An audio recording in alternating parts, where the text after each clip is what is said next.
What's up, guys, and welcome to another episode of GameScript. We're looking at the Chicago Bears versus the Minnesota Vikings. We got one team with playoff aspirations and one team that's been eliminated to the playoffs, but they're in the same division. So it could potentially still be a competitive game, and I'll get into it right after this.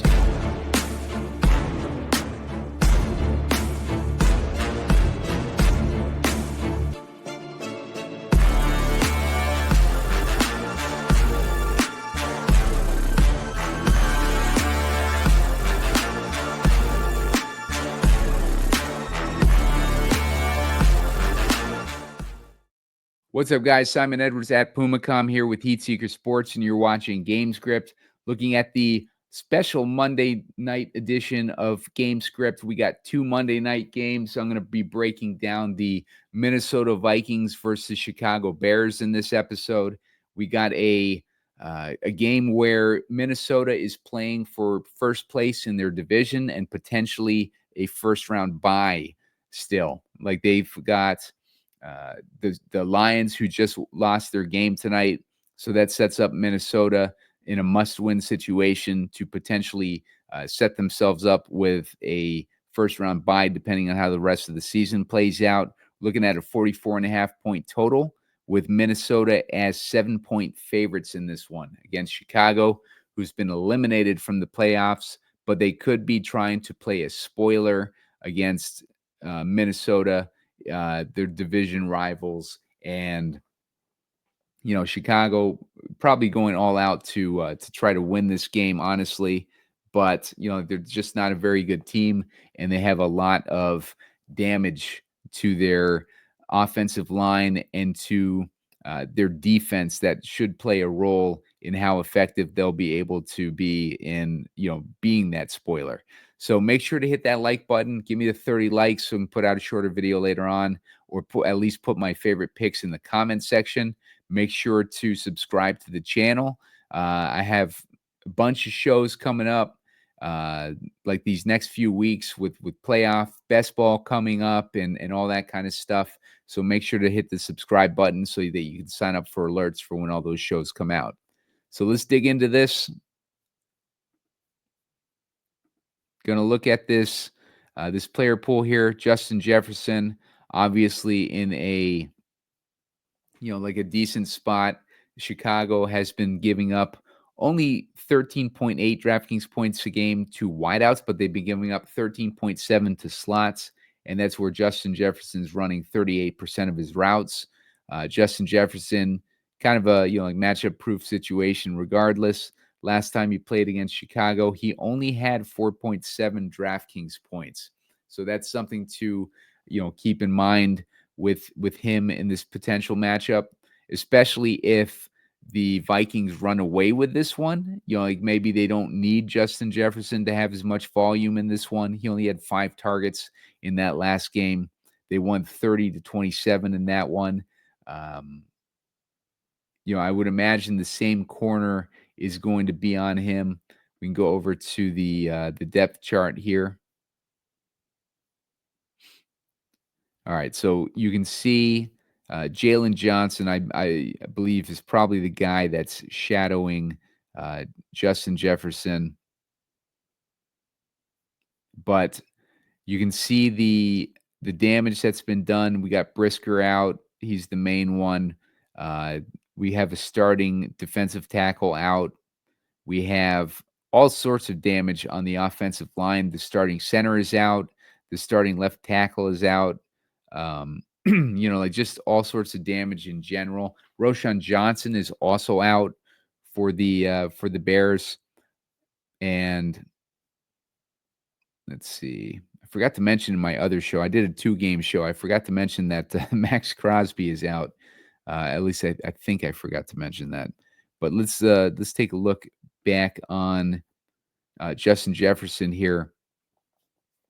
He is a guy that can obviously exploit any matchup, but the difficulty in this previous matchup that he had, like, looks like the corner that he was up against last time is going to be playing. So it could be a situation where that corner knows Justin Jefferson well enough so that he's able to handle him.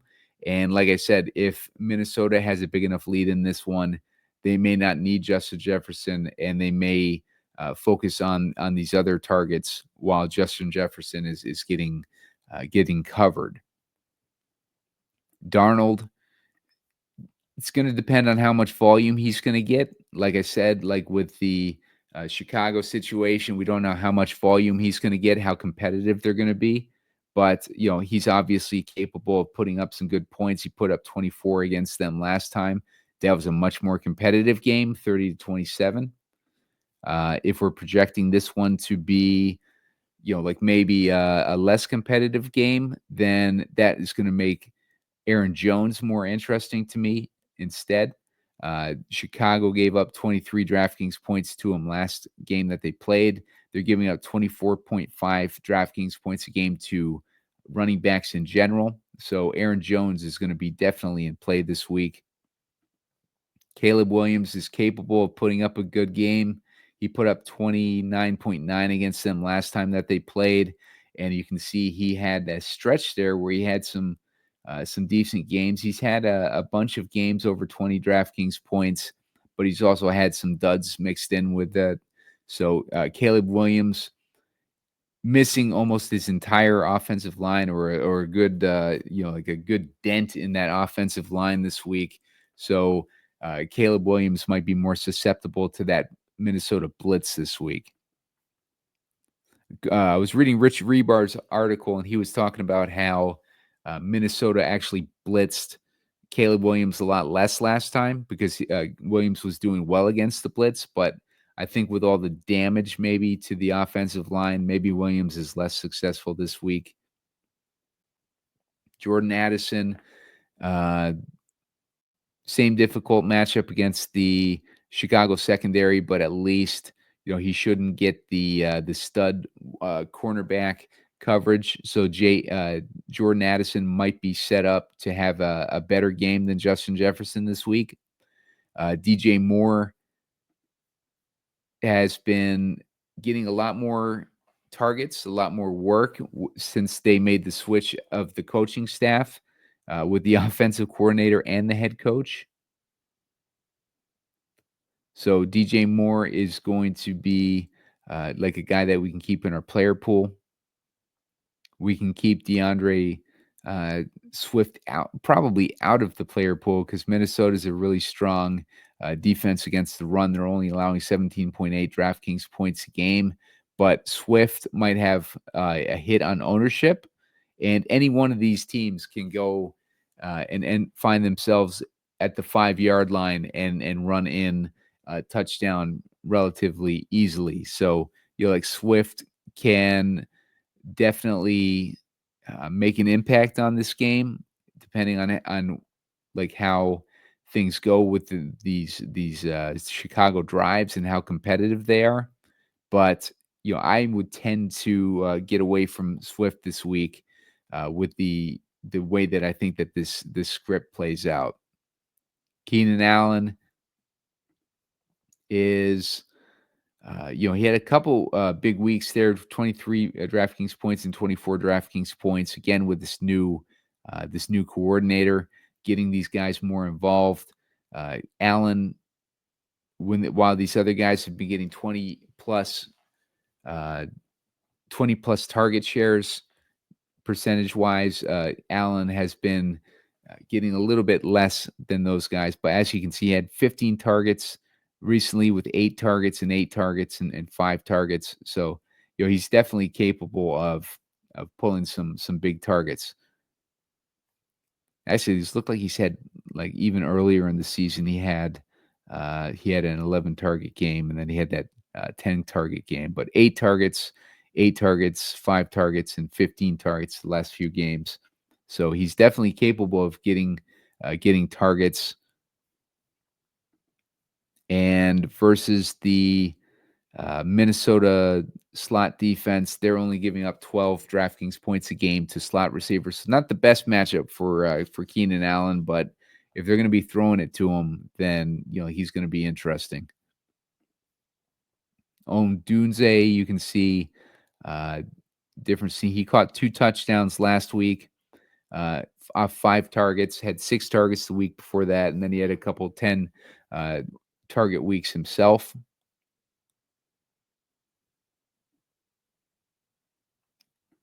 DJ Moore's targets, we're looking at 8, 16, 7, 7, 6. Yeah, so Keenan Allen has a decent amount of double-digit target weeks there. Hockenson came back a few weeks ago off an ACL tear, and he's just been getting mad usage. 9 targets on a couple occasions, 6 targets and 5 targets. Minnesota's or Chicago's defense is giving up 12.7 DraftKings points a game to the tight end position, so Hockenson will be in play. Vikings D is definitely in play. Richard is Minnesota's kicker. He's going to be in play a few weeks there with double-digit points. If Chicago's defense remains to be, pretty stout in this one, I don't think Minnesota will have trouble moving the ball, but maybe they're kicking more field goals in this one. Let's see how he did last time against Chicago. Doesn't look like he played the last game against Chicago.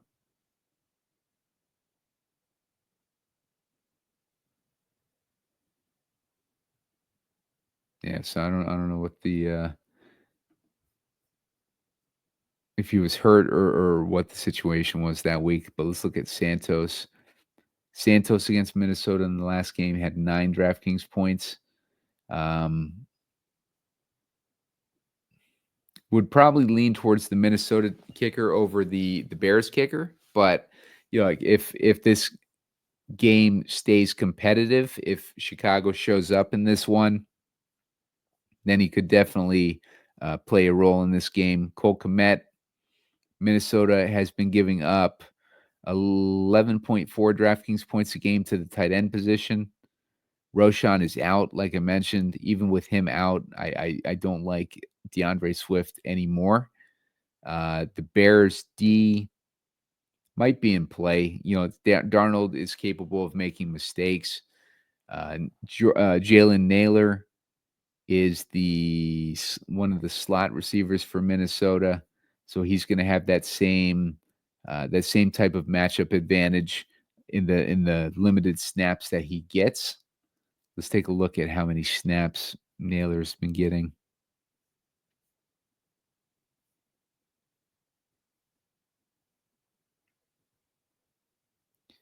Naylor had 24% snaps last week, 31 the week before that. So he has not been getting a ton of opportunities.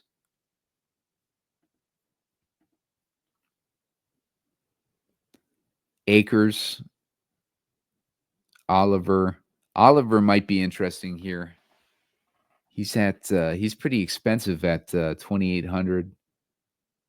If we're scrolling down in the dumpster dive here, Homer got some work recently, I believe. He got 3 targets last week. Might have been the 1-for-1 with Roshan Johnson, or at least he the guy who was getting some work with Roshan out. Powell, I believe, is another slot corner or slot receiver for Minnesota.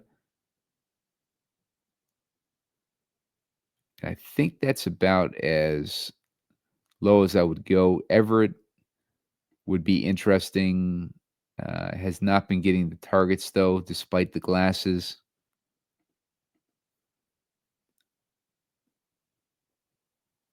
So yeah, that's about it for that.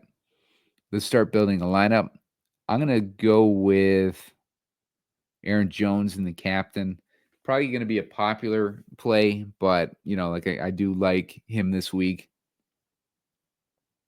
And I want to put probably one of more Allen or Odunze in each lineup, just because I think that they're going to get the most opportunity with them likely playing from behind. So let's go with Odunze.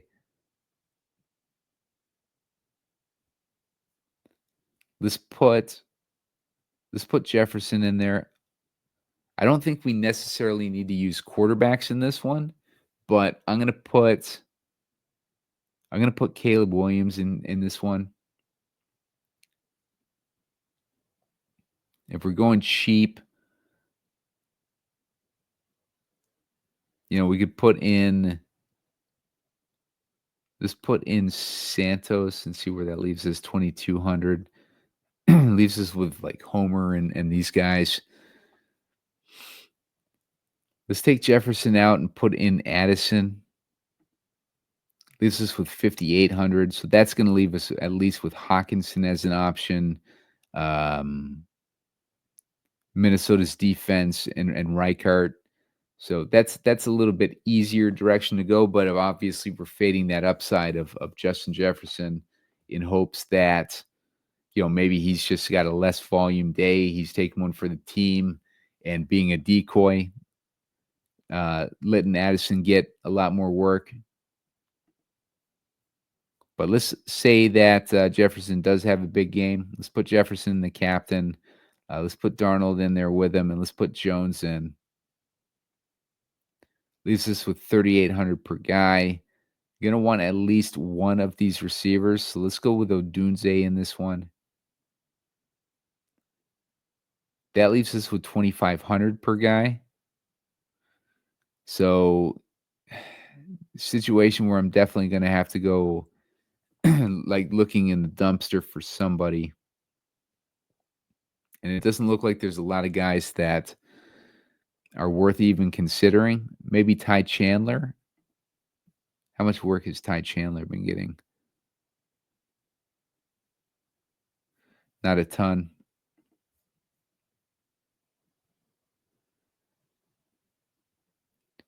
Probably Homer or Oliver would be the way to go. I'd go with probably go with Homer, thinking that maybe they're going to play Homer like as the Roshan Johnson role. We got 3K left after that. You got options like Oliver, Powell, Sherfield. You're going to want to check and make sure that any of these guys is active before game time, before you put any of them in your lineups. Let's swap out Jefferson with Addison. Although I like a running back better in this game, but let's put Addison in there. Leaves us with 8,400. At least that way we can get DJ Moore in there.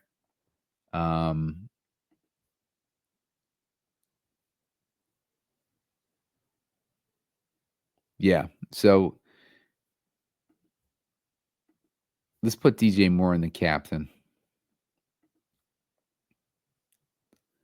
And let's get him Caleb Williams. Let's put Aaron Jones in there. And let's get Jefferson in there. This is 3,200 per guy.